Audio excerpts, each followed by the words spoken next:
जो शिला संत तुकाराम जी के बोध और वैराग्य की साक्षी बनी हो, मैं मानता हूं कि वो सिर्फ शिला नहीं, वो तो भक्ति और ज्ञान की आधारशिला स्वरूप है।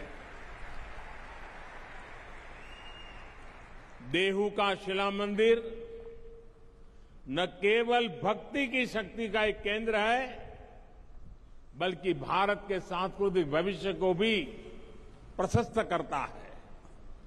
इस पवित्र स्थान का पुनर्निर्माण करने के लिए मैं मंदिर न्यास और सभी भक्तों का हृदयपूर्वक अभिनंदन करता हूं, आभार व्यक्त करता हूं।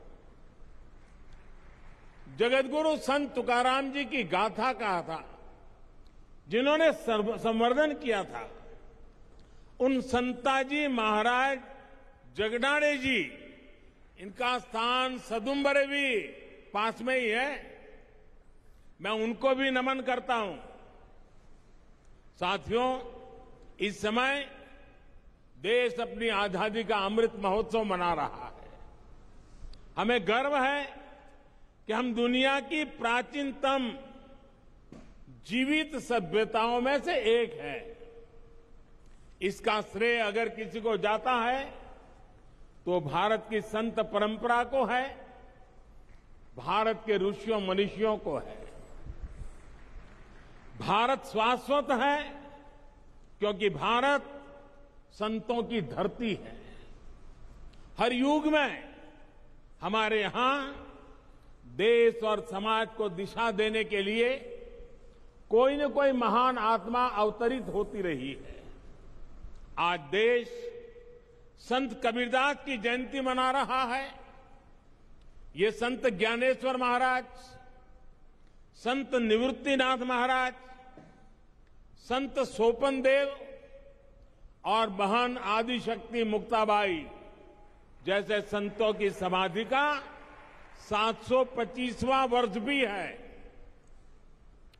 ऐसी महान विभूतियों ने हमारी शाश्वतता को सुरक्षित रखकर भारत को गतिशील बनाए रखा।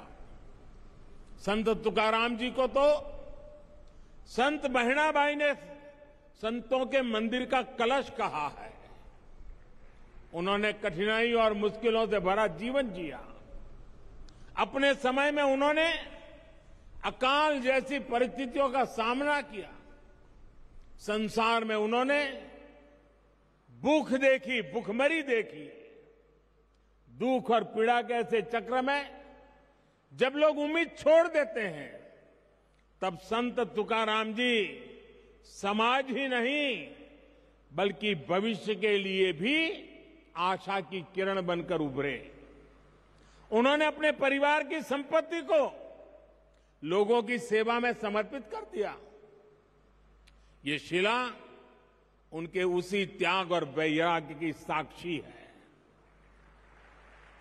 साथियों, संत तुकाराम जी की दया, करुणा और सेवा का वो बोध उनके अभंगों के रूप में आज भी हमारे पास है। इन अभंगों ने हमारी पीढ़ियों को प्रेरणा दी है। जो भंग नहीं होता, जो समय के साथ शाश्वत और प्रासंगिक रहता है, वही तो अभंग होता है।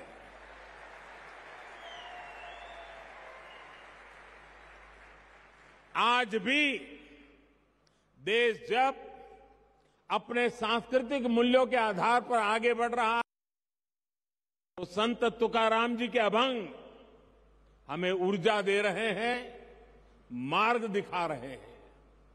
संत नामदेव, संत एकनाथ, संत सावता महाराज, संत नरहरि महाराज, संत सेना महाराज, संत गोरोबा काका, संत चोखा मेला, इनके प्राचीन अभंगों से हमें नित नई प्रेरणा मिलती है।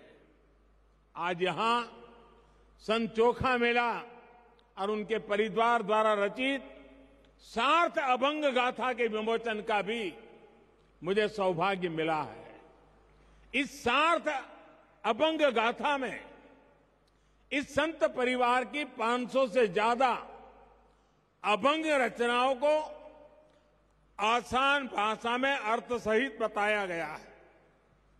भाइयों और बहनों, संत तुकाराम जी कहते थे, ऊंच नीच काहि नेड़े भगवंत, अर्थात समाज में ऊंच नीच का भेदभाव, मानव मानव के बीच फर्क करना, ये बहुत बड़ा पाप है।